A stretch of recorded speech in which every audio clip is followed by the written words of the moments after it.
We have clearance, Clarence. Roger, Roger. What's our vector, Victor?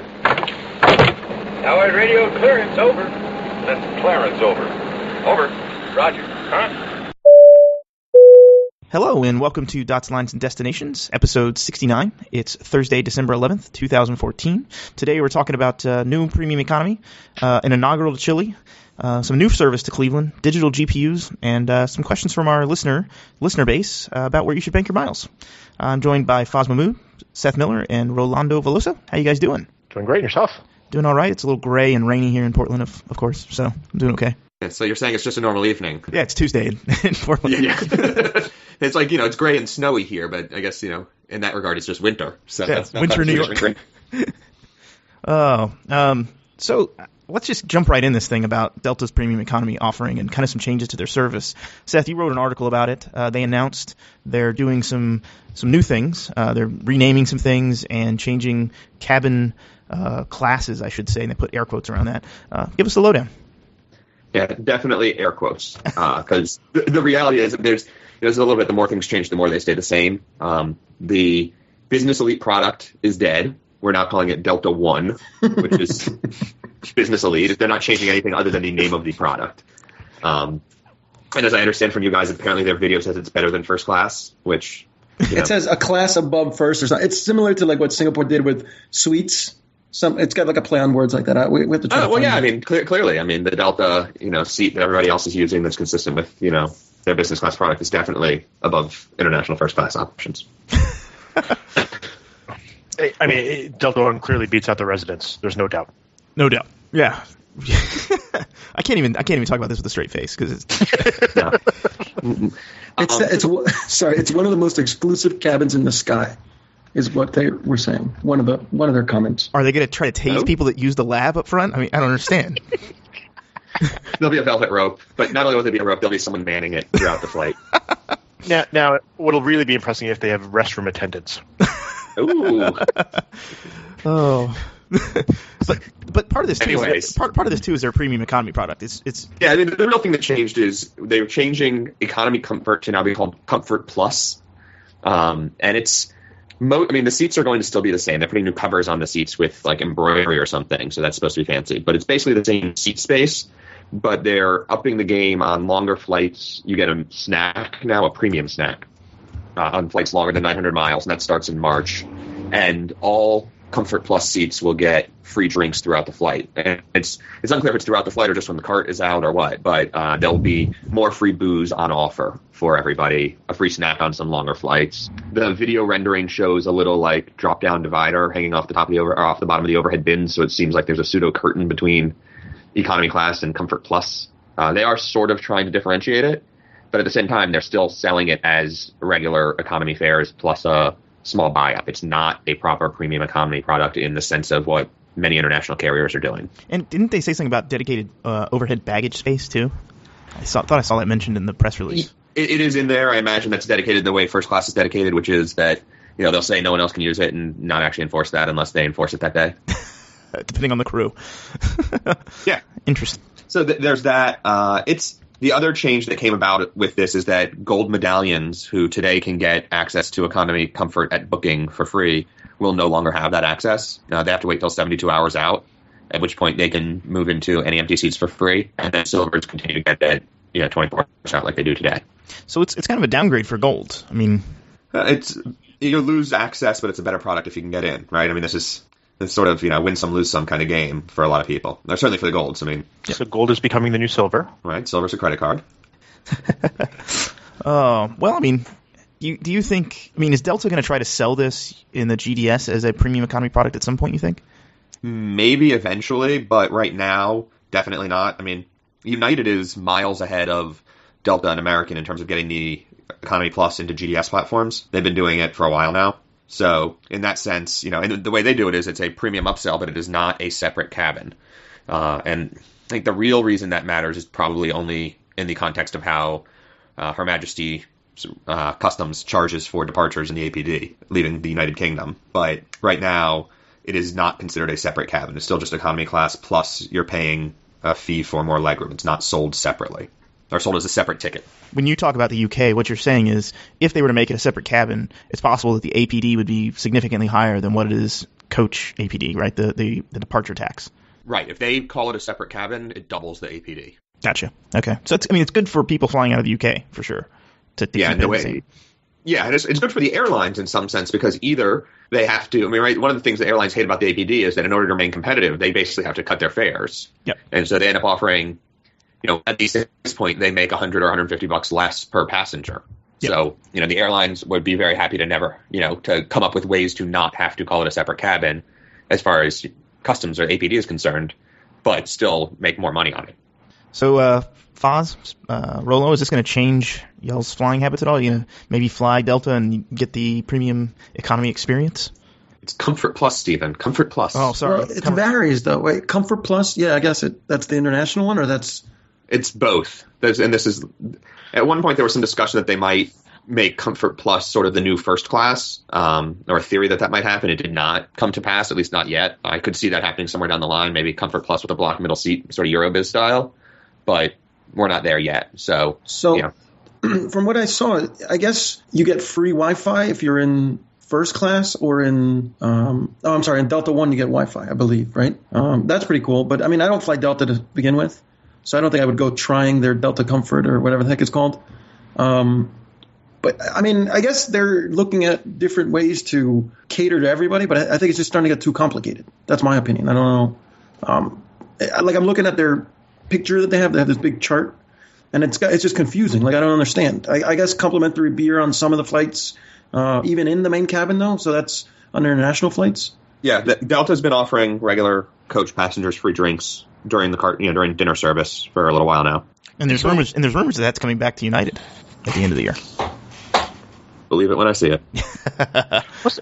Wasn't United supposed to make some big announcement today? Yeah, I never heard anything. They announced that they're going to give 23,000 iPhones to their flight attendants. Oh, is that the whole walking down the aisle thing? I guess that must be it. I would imagine so. That seems like a pretty big announcement. Yeah, I guess that is. The one, just before we switch over to that topic, because I know that's on our agenda, the one other thing about Delta's changes is they are growing their economy basic, or whatever they're calling it, fare. And this is basically the absolute lowest fare bucket, and it includes nothing.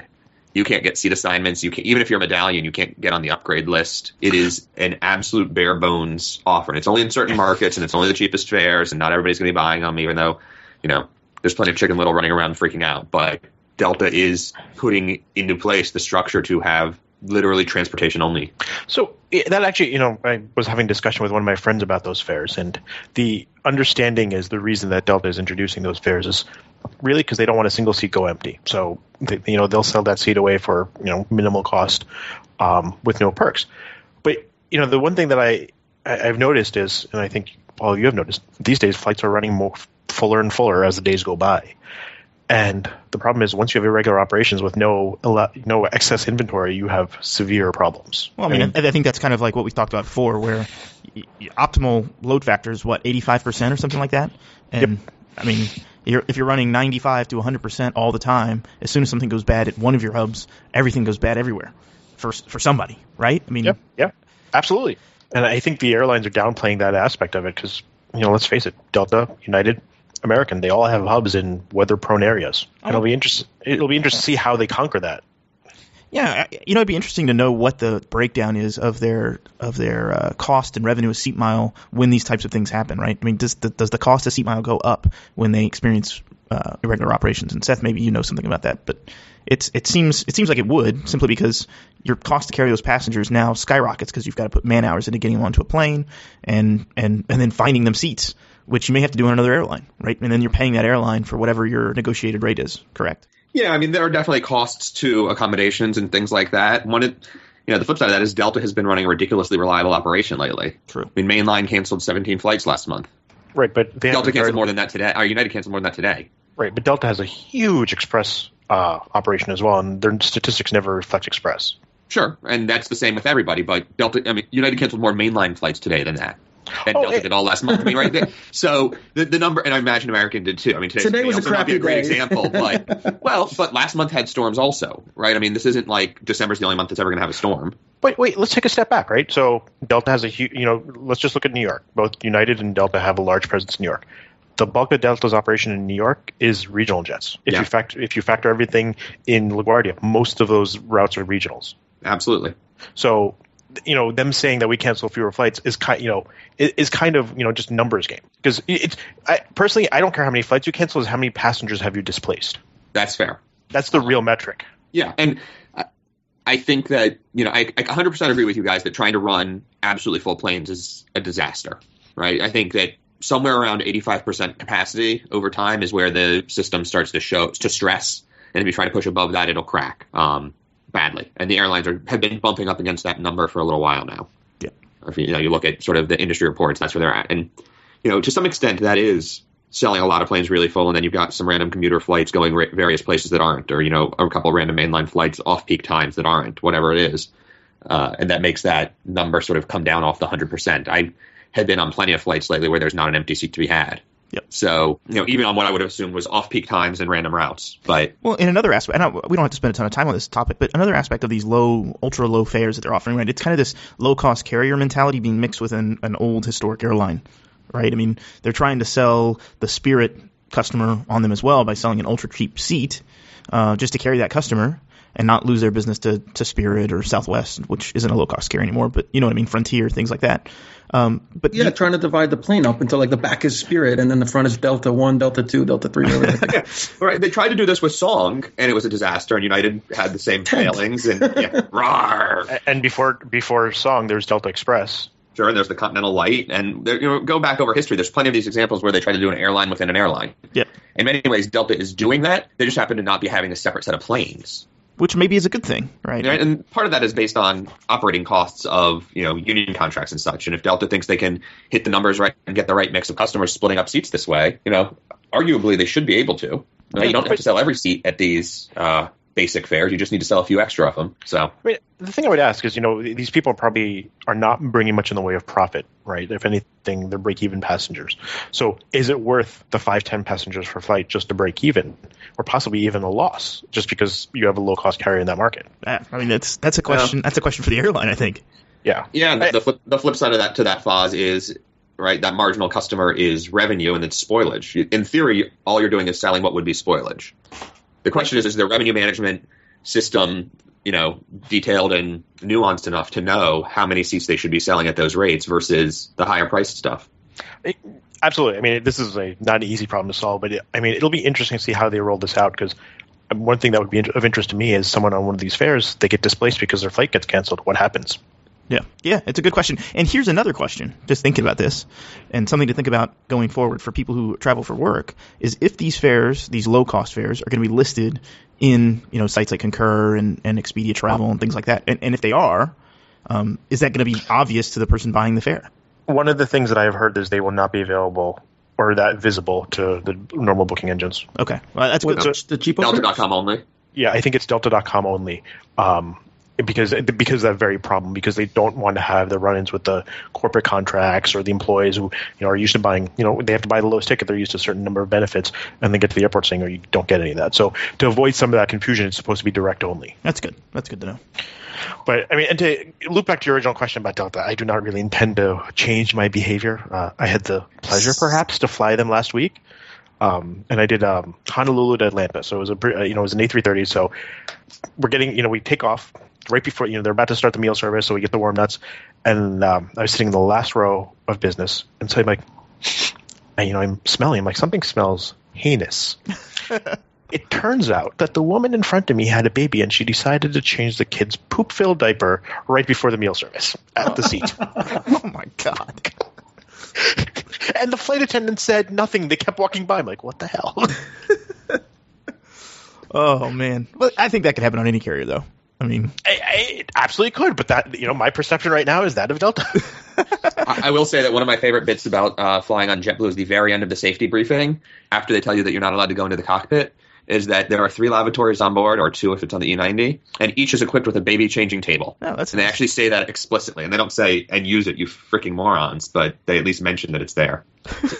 It's just like I'm used to men walking around in their skivvies on Lufty.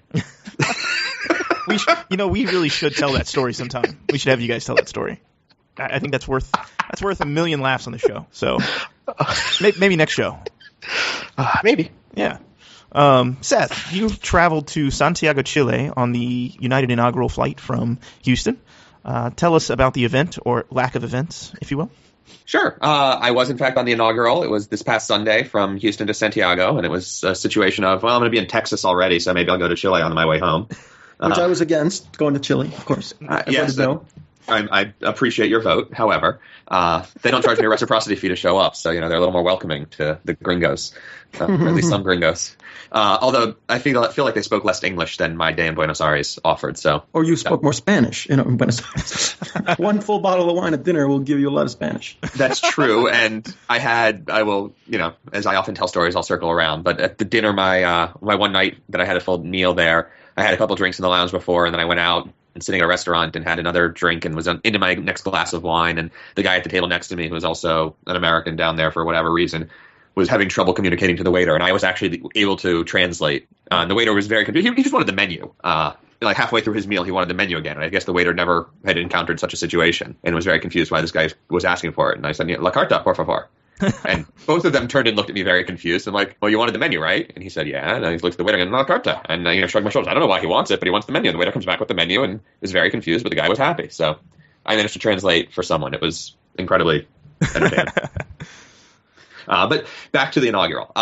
It was a spectacular non-event. I got to Houston several hours before my flight just because the way the connections were, and looked up on the big boards, and Santiago, Chile wasn't listed. I said, well, it's 6 hours until departure time. Maybe it'll show up later, even though all the other 9:30 and 10 o'clock departures are there. And 6 o'clock rolls around, and we're still not on the departure board. I'm like, okay, well, this is a little weird. I'm refreshing the app to make sure I got the gate right. Maybe they're going to change it. I'd walked by the gate at one point. We didn't have a plane there. Finally show up at the gate about an hour and a half before departure. We've got a plane.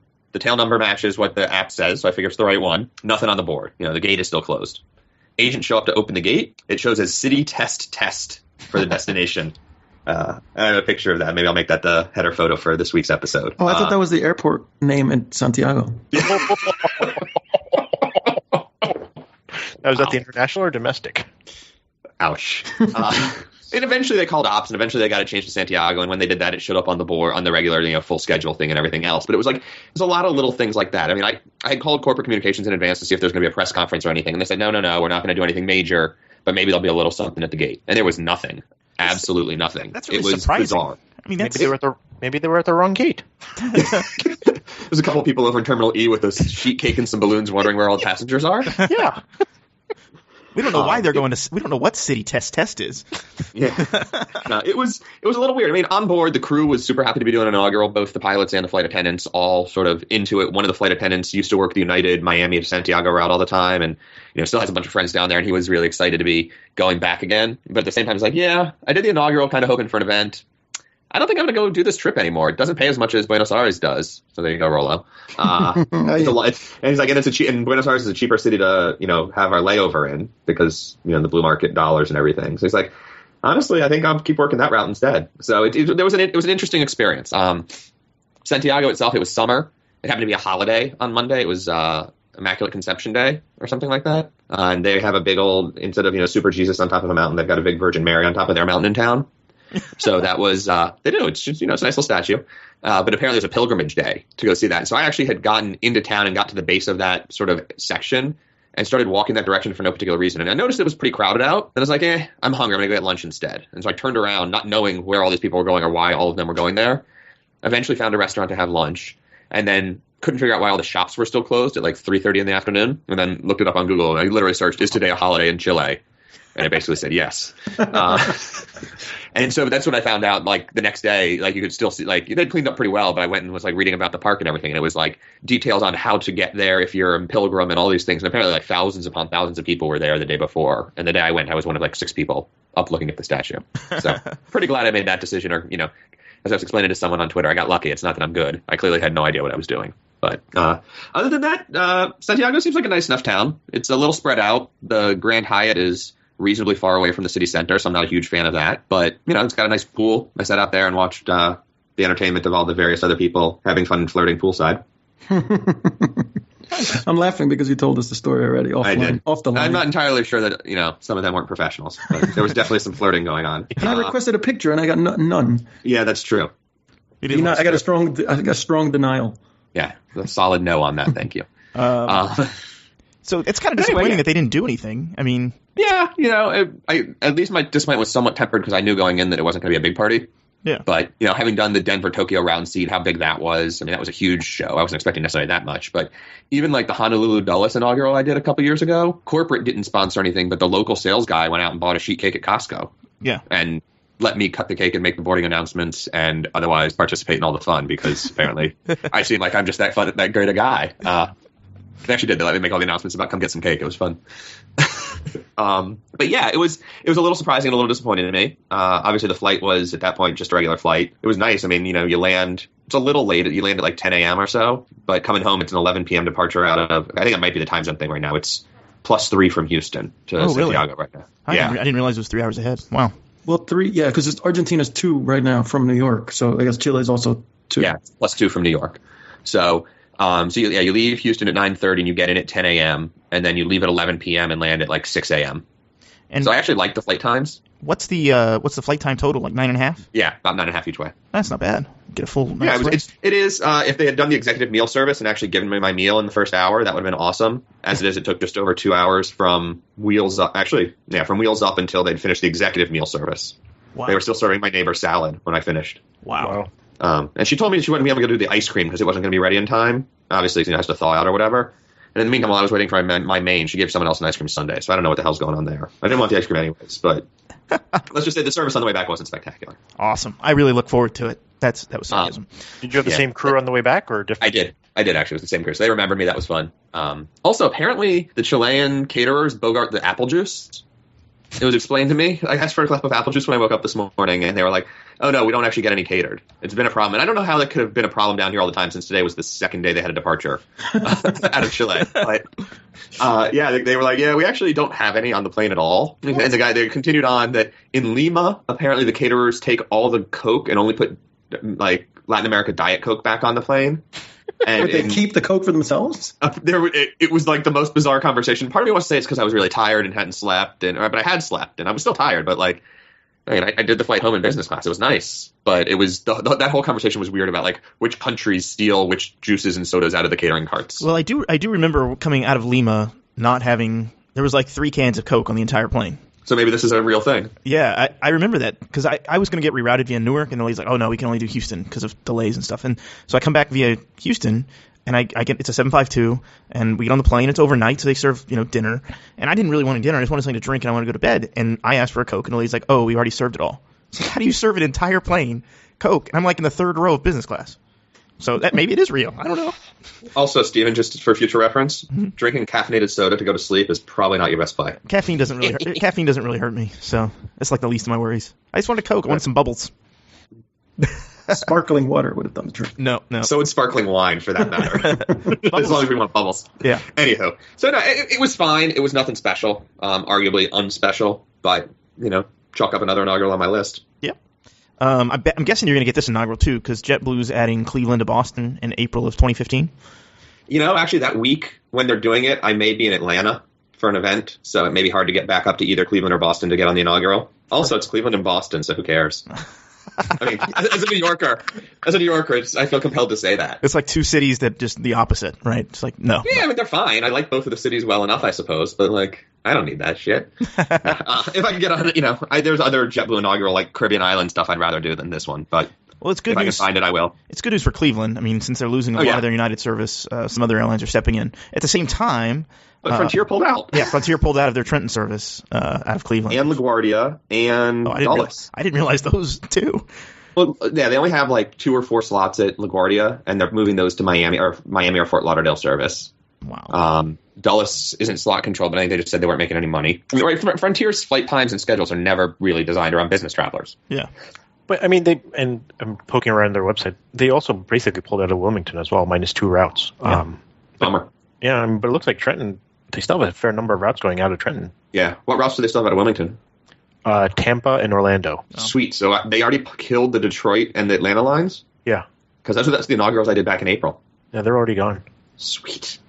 It's Frontier seems to really I mean, they have a stronger dartboard than Delta even. Yeah, they're also pulling out of Denver, or cutting back significantly at Denver. Frontier doesn't have a dartboard. This is college for them where you experiment. Wow. Foz, let's keep the gloves up. No, but I mean, they actually, there was an article I was reading, they actually admitted, yeah, we're experimenting to see what works and what doesn't work. I mean, they're candid about it. Yeah, it's weird that they can decide what works and doesn't work so quickly. Yeah, I mean, I do think, the the Cleveland routes, it does speak a little bit to United pulling out of Cleveland as a major hub, right? I mean, maybe no one else is making a go of it, or even other guys that have tried are like scaling back. Yeah, I mean, it kind of says something to the fact that other people have tried things and it's not going very well. Well, there's also a difference between hub and OD marketing. Yeah, I agree. Right, the point of the hub was you had flow across the hub and you filled up, a tenth of each plane with each of 10 cities going both directions kind of thing. True. Not, right, Frontier was never running Trenton to Denver via Cleveland passengers or whatever. I mean, whatever the cities might have been. They really weren't doing that sort of thing as much. So, I don't know. We'll see. But it's, Cleveland's tough right now. Obviously, JetBlue thinks they can make a go of it in Boston. JetBlue's big in Boston. Yep. It's a major operation for them. I'm a little surprised that the flights don't line up with the Caribbean routes. I figured that would have been some good opportunity there, but they are good business time routes. If you're a Boston business person, you can basically fly out to Cleveland, do a full day of work, and get back and, a little late. But the flight times work for doing like day trips to Cleveland for work. Yeah, that's good to know. So what's interesting is I recently had to go to Columbus a few times for work. And the thing I just don't understand about Ohio is it's expensive to fly anywhere into Ohio. So I don't understand why no one can seem to survive in Ohio. You mean you do understand? No, I don't understand why none of the low fare carriers can't survive. I mean, my round trip tickets to Columbus are like $1,300. That's insane. I know. That's really crazy. I mean, even you couldn't find anything with a connection. With the connection, I saved like $200, like nothing substantial. Wow, that's a good question. It's a good question. I'm not sure we're going to answer it on this call, but Skybus Airlines. I was trying to think of what was the airline? Columbus is the hub. Yes. Yeah. The orange, the bright orange, the EasyJet of America. Yes. That's. I was trying to find. It was like a butterfly or something. Yeah, it was. The logo had a butterfly. It was a butterfly. I remember that. Secondary hubs: Piedmont Triad International Airport. Great. What's that? North Carolina? Yep. Yeah. That's the old Continental Light base. Nice. So United has made some changes in the way that you use GPUs and SWUs. These are the system-wide upgrades or the global, what do they call them? Global Premier upgrades. Sorry, I got tongue-tied there. And how you can use them on Lufthansa, and it's going digital. So now, it used to be you had to use a paper certificate. You had to call in, have the paper certificate mailed to you. You showed up at the gate or the airport that your Lufthansa flight was on. You presented the certificate, and you may or may not get an upgrade. That's changing, so now it'll all be digital, and you will apply online for the upgrade via Lufthansa, and up to 10 hours outside of the flight time, you will get an upgrade if there's one available. After 10 hours, up to 10 hours, and then 10 hours before the flight, the wait list is expunged, I guess, and no upgrades will be given out anymore. So no more upgrades at the gate for GPUs, but I should note that you need to mail your old paper GPUs back in so that you can use them digitally, because I don't think they're going to Lufthansa is saying that we're only going to honor the paper ones sometime with no real cutoff date on when they're going to stop honoring those. December 10th. At the discretion of it's at the discretion of the local station as well. Yeah, which is scary. Is not possible. Yes, I'm very sorry, sir. I've talked to my colleague, and we cannot honor your upgrade, which is what they would say. As of 10 minutes ago, we've changed. Yes. Clearly, we must check with our colleague first to tell you that it's impossible. Yes. It's a good system, minus the 10-hour thing, I think, which I think is ridiculous. Simply because we don't know what bucket these upgrades are coming out of. So there's no way to really check and know. And within 10 hours... seats open up. People cancel their business class trips. It'd be great to apply the upgrade within that time, that window.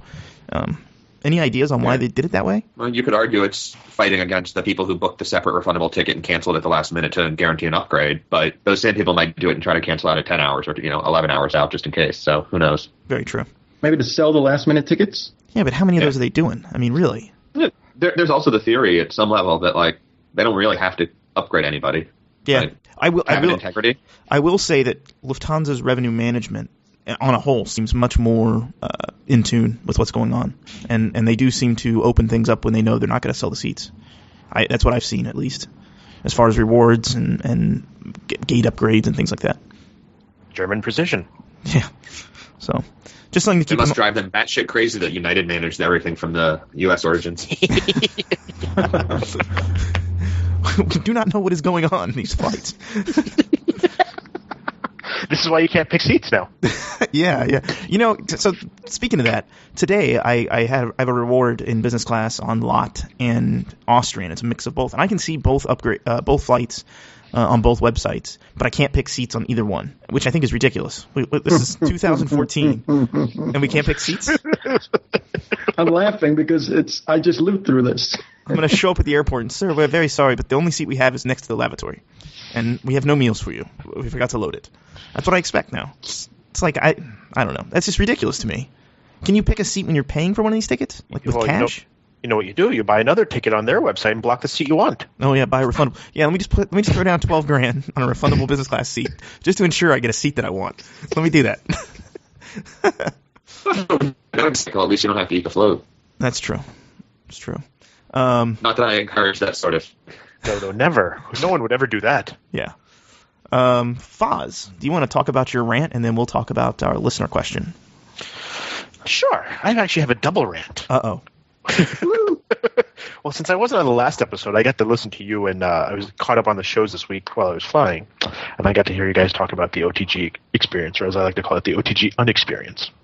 And I think that Newark is just getting screwed royally. I mean, in the first few weeks, concession prices have gone through the roof. A lot of things that have been there since the beginning of time, as far as I know, are gone. And it's interesting just talking to employees and other passengers. No one's happy about it. So the question is, did United make a mistake moving forward with this? And I think we'll see what happens over time. But so far, I think I remember walking in a few weeks ago for my 6 a.m. flight and just being shocked at the changes and just saying, okay, I'm leaving, and just took the bus to Terminal A. Wow. Wow. When your idea of how to get a decent thing to eat at Newark is going to Terminal A, something is very, very broken. The sad part is I made that comment to one of the agents in the P Club, and she's like, yeah, you're right. I would agree with you on that. Wow. I heard, actually, I'm pretty disappointed. I heard that the Grand Central Oyster House is closing.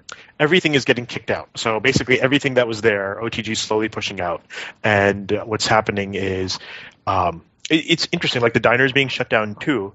And something's happening with C2 where all the old merchants may have an option to go into C2, but like the space they're giving the diners, they're not happy with the space, so they're fighting it. The Dunkin' Donuts is negotiating, the McDonald's is negotiating. So who knows what's going to happen, but it would be interesting to see if everyone just ends up going to C2, which has always been... There's not enough space for all. No. Very little commercial space anyways. Well, you've got the Rubies, so I mean that's a pretty big space, and you have a couple of different things down in C2 because there used to be a P Club at the end of it years ago. They took that away for the credit union. They might move the credit union. And there's there a few things have opened up and down there over the years, so it'll be interesting. Like that Heineken beer bar or whatever, or down on the left. There's a Heineken beer bar. The wine bar. There's a bagel shop. There's a pizzeria. So there are. The wine bar was in C3. The wine bar. There's one in C1. It's Vino Volo. Yeah, there's one. There's one in C1 and C3. There's two actually. Yeah. So I mean, Are those both getting kicked out? I believe so, because they have their. So the thing with OTG is everything is their own brand. So like you even walk into like the magazine shop and none of the gum or candy that you would see, or most of the candy and none of the gum or mints are anything you've ever recognized. It's their own house brand, and they simply tack on the word gourmet to make it more expensive and more. Yeah, actually, now that you mentioned that, I remember that from OTG runs the JetBlue Terminal T5 at JFK, and everything is their custom. All the chocolates and everything are their custom brand. Hey, as long as I can get my Imodium OTG, I don't really care before I get on my plane, just in case. Well, what are you worried about? You're going to have a seat next to the bathroom anyways. Yeah, it's true.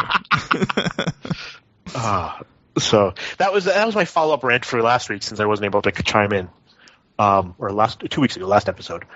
But my rant of the week is with American. So I was flying Dallas to San Diego this week on Monday, and American, you only see the upgrade list 4 hours out. So at about 3.5 hours out, I pull up the upgrade list. I'm number one on the list. There's 3 seats have opened up. Awesome. Get closer to departure time. I'm like, let's see what normally they do a dump closer to departure, and I never got an upgrade. So I'm like, I wonder what's going on. So as far as I can tell, a couple of U.S. folks jumped ahead of me on the upgrade list, because the way the upgrades work, at check-in time, if a seat's available, you will get it as an elite of the other airline. So if I'm flying U.S. as an AA elite, if I fly U.S., if I go check in and something opens up, it'll grab it for me. So I mean, I was a little frustrated because it seems like this is a big flaw in their reciprocal upgrade system because as an American elite, if you call them, they won't upgrade you on the phone. They tell you that you have to let the system do it. And I just don't understand how it's been missed this far. I think what you should do is just start flying U.S. Airways flights, and when you check in, you get the seat. That's a rather disturbing thought. I wanted to see what you would reply to that. But if they get upgrades when you want them on American. I never get upgrades on American. So far, I'm batting 1,000 this week on all my American flights. I've been in the back. But they've been all canceled too, right? No. Oh, I thought you got weathered. I had weather yesterday, and but I eventually I did make my flight back to New York. Just the flight out of San Diego was delayed by 6 hours. Wow. Oops. Yeah. So let's do one last topic before the question. I forgot about it completely. Now I remember. The IBM and Apple announcement that came out Wednesday, December 10th. They unveiled their new products. It's a range of applications called Mobile First, and one of the products is specific. Not to be confused with Delta One. Not to be confused. And one of the products is called Passenger Plus, and it empowers flight crews to offer an unmatched level of personalized services to passengers in flight, including special offers, rebooking, and baggage information. And this is interesting. I mean, this is kind of cool if anyone picks it up. And apparently, Air Canada has signed on with this and may be offering this in the near future. What do you guys think of this? I mean, to be rebooked by your flight attendant? That's kind of cool. I say it's vaporware. Hey man, I see screenshots. They have an iPad that they're holding on an airplane, and it has an SFO to JFK flight. So they have a really good graphics artist. It even has the gates, though. Look, did you miss the part of where we can't even get seat assignments on other airlines? That's true. Well, Lot will be migrating to this. Lot will be migrating, and so will Turkish. Right after Turkish. Yes. Just like everyone flocks to Google's new GDS that they've been trying to get people to sign up for years, and no one has. Yeah. Cape Air. Right, that's the big question on all this: is what systems can it integrate with, and how will it play? In theory, it would do much better with some of the sort of newer that Altia, which is the new Apollo, right, or some of the other sort of maybe some of the smaller GDS platforms that are a little more sensible or at least a little more modern. I would be shocked if there's hooks for shares built ready to go for this sort of thing. And that's not to say they can't be built, but we can tie right in with your mainframe. So at some level, right? Aero is that. So which is the name for the sort of gate agent app that United's distributing to all its stations. So arguably, if you can run Aero on Windows, there's no reason you can't also port it to iOS. True. So the way I view airline GDS systems, and Stephen, you may be familiar with this, is one of the things when you're near the border that you often see is these Mexican pickup trucks that just have crap stacked over the top of the back, bolted onto the side, and just tied down every which way. And that's, to me, what the GDS systems are, because these airlines just keep throwing stuff on top and around, and the core is just getting hidden further and further, and we're going to have this problem in a few years where no one's going to know about the core.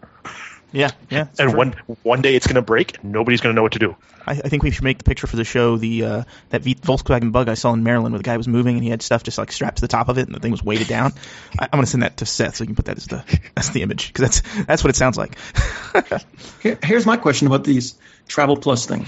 Are the flight attendants going to have to pay for the Wi-Fi or are they going to get free Wi-Fi?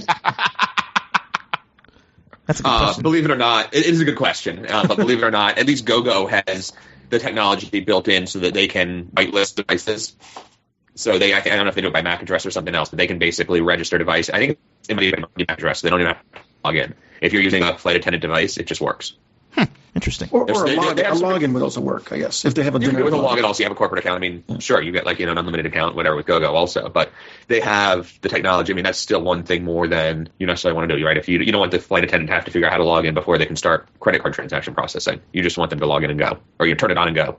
Yep. Yeah, absolutely. Right. So, and we mentioned this earlier in the show, but United is going to be giving out, iPhone 6 Plus devices to all its flight attendants starting in, is it Q2 or February? One of the two. So it's the month of February or Q2 of next year. Q2, this says. So is that when they'll be ordering the devices or when they will be receiving the devices? It was like 7 days shipping, so it's not that big a deal. Okay. They just fly it. They just load up one of their 777s that they send over to Hong Kong for maintenance. Just fill it up with a couple crates of iPads and iPhones and bring it home. I'd like to declare this plane. Anything to declare. I have 32,000 6 Pluses. I have 23,000 iPhones in the belly of my aircraft. Well, if they have the app, they can just have automatically declare it with the Mobile First. Rolo is just derailing this show. He's supposed to be the producer and keeping it on the rails, but A complete side story, but cargo shipping. This reminds me of a story. So a couple years ago, one of my good friends had a MacBook on order. So MacBook's coming from China, and this was when one of the UPS planes crashed in Anchorage. So his MacBook happened to be on that plane, and so you go track the package and it says destroyed. So they ship him another one, and then the next day. Yes. Status is destroyed or lost or something like really evident, and then they ordered another. So they shipped him another one, and then the next one got stuck in some massive weather pattern, and it also got lost in all of the weather problems. And it was just like day after day, he would track this package and would just have really funny updates. Nice. So we had a listener email us. He actually emailed me, but he emailed the show. The question was for the show, and we'll refer to him as Mr. Tilton in honor of Glenn. And so I just want to read you his first email to us, and kind of get you guys' thoughts on it, and maybe we can help him out. So it says, I'm a 1K on United since 2012, based out of Houston, and I will drop to silver for 2015. I just switched jobs and will be traveling globally in the new year on biz fares, and the company's preferred carriers are by region. British Airways for the United Kingdom, Qatar for the Middle East, Delta for Africa. He says, 1, how would you bank miles? For one world flight, should I be crediting all of them to AA and SkyTeam to Delta? Would you have compelling reasons for him to credit, say, to BA flights to BA? Or he's just trying to maximize his value while possibly getting elite status on another carrier? And his second question is, since I'm 1K through the end of January of 2015, what are my chances on getting a decent status match from AA, Delta, or one of the foreign carriers? And if I do get a match from one of more of them, do you think I can turn it back around on UA and salvage some of the lesser tier, Plat maybe, from them in 2015? Well, Mr. Tilton. Before we start answering this, as producer, I have to point out that you missed out the part where Mr. Tilton says he's a big fan of the show. Oh, yeah. I left that off. I didn't want to indulge ourselves. And number 2, you pronounced Qatar properly. So I did that for you. I did that for you. Okay, now we could get back to the actual topic of hand. Sorry, Mr. Tilton. It's Qatar. There you go. How's that? All right. There we go. Seth, how about you take a stab at it first if you want, and then we can kind of round table it after that. You want me to go first? I go first if you want. I'm the most opinionated. I like to correct people more than just say what I think. Okay, well then I'll go first. How about this? So the second question, number 2, asking about turning the status back around in 2015 to maybe get Plat for 2016 on United. I don't think they're going to do that for you. By going down to silver, they're going to honor that status. The status matches are usually a one-time thing. Maybe if you had no status, you could do it, but I really don't. I mean, you can try it. I just don't think it's really worth it. Especially a year after going down, I don't think it'll work. So I do think you should probably status match to someone if you're going to be flying other carriers. And we can talk about who those would be. As far as who you should credit your miles to, I don't know. I mean, I'm reading your flight list here. BA, that's One World. Qatar is One World. And then you have Delta, which is SkyTeam. So I think the BA and Qatar flights should be credited to maybe American. I don't know. What do you guys think? I personally would consider crediting to BA to BA. The BA and BA. Okay. Just for the obvious. I would probably credit Qatar to them also. Really? And I would for SkyTeam, I would probably do Flying Blue. Delta's developing this pattern of not playing well with its partners. So if you're going to be flying on partners, you never know what's going to happen. Yeah. And with Delta, is he going to be on partners? I guess that's the question, right? Delta does still have a few Africa flights, so yeah. I mean, unless he's flying to Johannesburg and Dakar, and do they have a Lagos flight still? I believe so. From JFK. Yeah, if he's not flying to one of those three, in Delta One class. In Delta One class, yeah. A step above business. But if he's not flying to those 3 destinations, and he's probably flying via Amsterdam or possibly or Paris, and so right. Yeah, I think Flying Blue is a good choice then.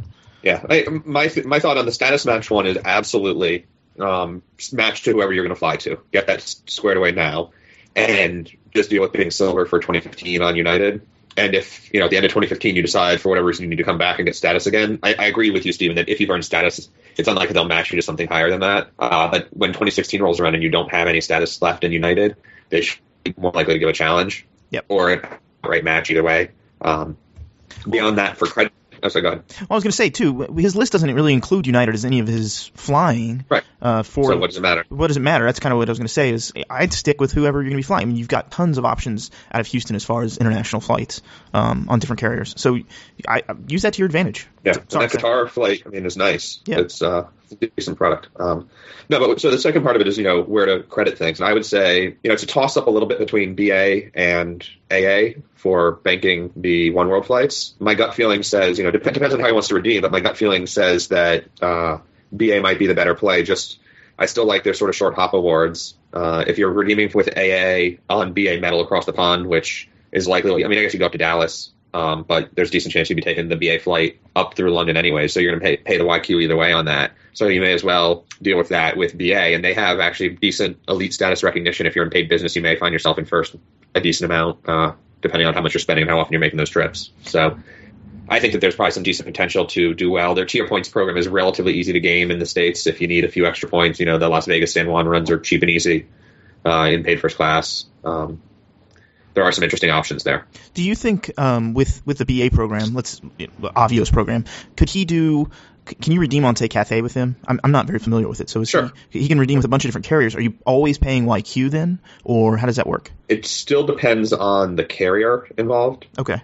As I recall, and Foz, you may know some of the stuff better, or Rolo. But I'm pretty sure it's still based on who you're flying and where you're flying, how much that surcharge is. The real bad one is the transatlantic on BA metal, or anything on BA metal. The other ones are much more reasonable. It's like I think Lon has almost no fuel surcharge.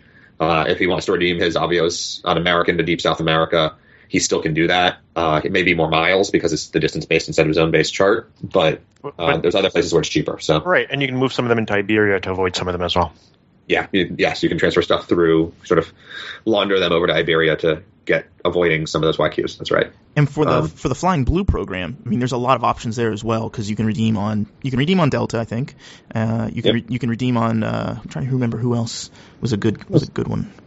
They're one of the few also that allows. If you've got Flying Blue Elite, you can redeem for Air France First Class. Oh yeah, that's good point. Which is basically the only way to do that. Yep. So that's just another reason to do it. Again, it depends on what your flying habits are going to be. The other thing we don't really know is sort of just how, with Delta's changing award inventory situation, they're switching to the 5-tier program of inventory, how much is going to be where and which class of those seats. But they are adding one-ways starting next year, but getting rid of stopovers. So there's some potential there. And doesn't Flying Blue have, if you're an elite for X number of years, your lifetime? Something like that, yeah. Yeah.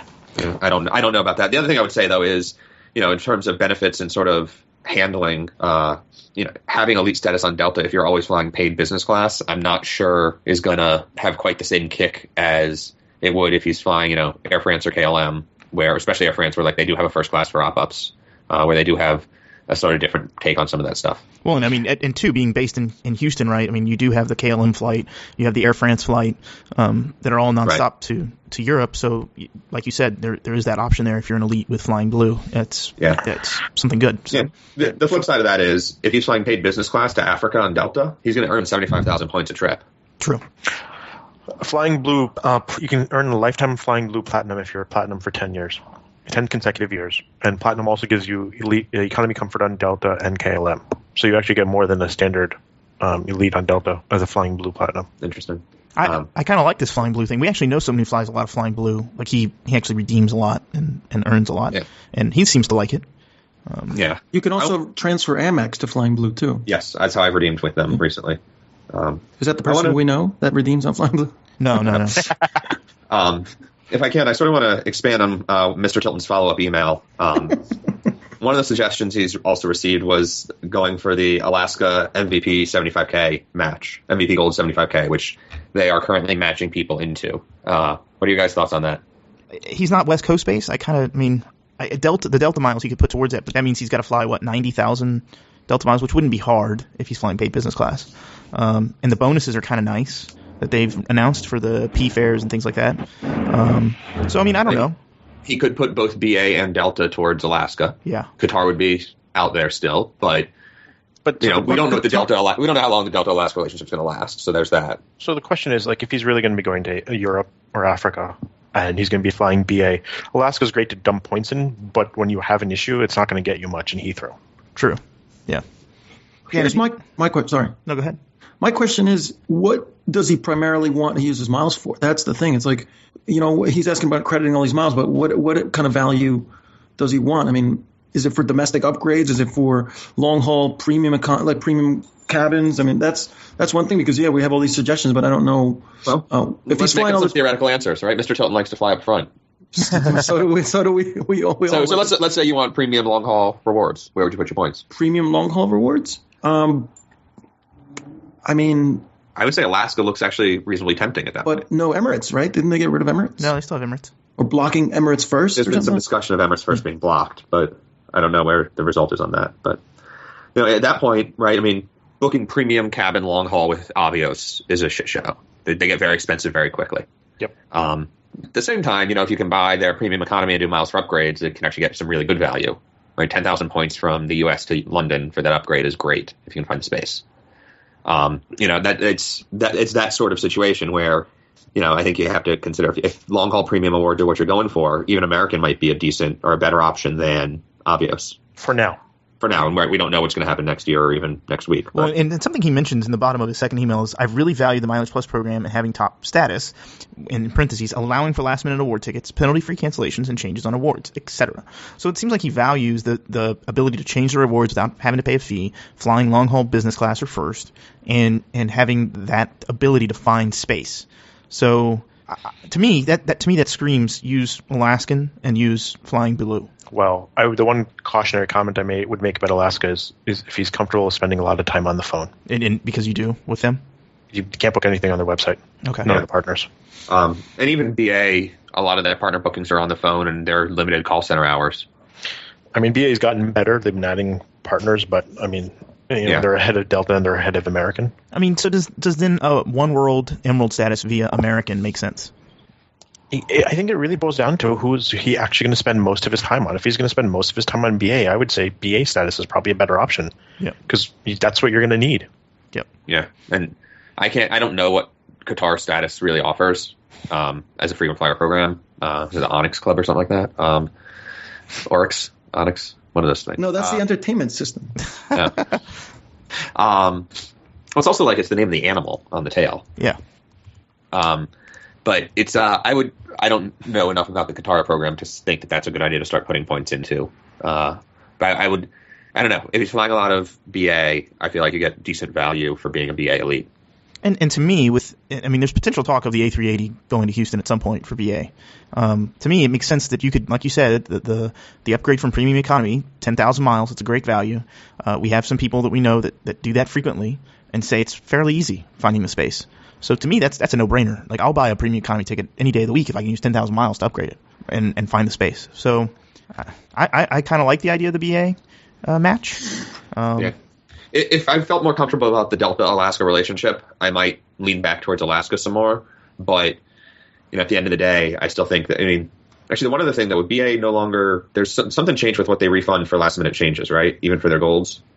Yeah, the $20 or $30 fee, I think, does not get refunded. Yeah, so is that per change, or is that just if you cancel a ticket?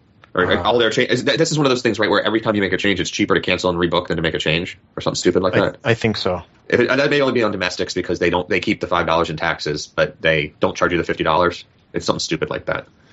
Yeah. Anyway, that might work against him there. Yeah, and he does mention using his estimates for the flights he'd have on Qatar and BA and crediting and everything to AA. He thinks that he would only end up at 75K or so EQPs, which is pretty worthless and right between Platinum and X-Plat. So to me, that screams BA. All the more reason to go BA then. Yeah, I didn't see that in the notes, but I trust you. Yeah, so I think there it is. I think that screams BA. So, so if Mr. Tilton would like to write us another email, maybe we can follow up with him and see what he thinks, or we can do a little short segment next show. But how about next year? Or next year, yeah. I don't see know how it went. Yeah, we can talk to him next year after he flies a little bit more and find out. See if he's still listening to us or if he hates us because we steered him wrong. Yeah, exactly. Let's go around the table. Tell everybody where they can find us. Foz? I'm on Twitter as FozM. Occasionally I'll blog at upgrd.com/Foz. Rolla? I'm on Twitter at MundoSurfer, and I'm on Tumblr at mundosurfer.tumblr.com. Seth. And I'm Seth, the Wandering Airman. I'm at WANDRME as my Twitter now, and if you put a dot in the middle there, you get to the website. And Instagram. I got Instagram too. Oh yeah, you have an Instagram. You're gonna have a Pinterest next. I know it. Probably not. I'm Steven Seagraves. You can follow me at badice.com or on Twitter at sseagraves. You can follow Dots, Lines, and Destinations on Twitter at DotsLines. You can also leave a comment on our website, moredotsmorelines.com. We also have a Facebook. I don't know how much we use the Facebook, but yeah. Feel free to leave us a comment or, send us an email. We like answering questions like this. It's fun for us. It gives us something to do during the week when we're bored. So thanks for listening. Did we actually answer it? I hope so. Is that not actually so relevant? Well, we attempt to answer it. We attempt. We attempt. That's all that counts. So thanks for listening, and talk to you guys next show. Bye-bye. Bye-bye. See ya. Bye.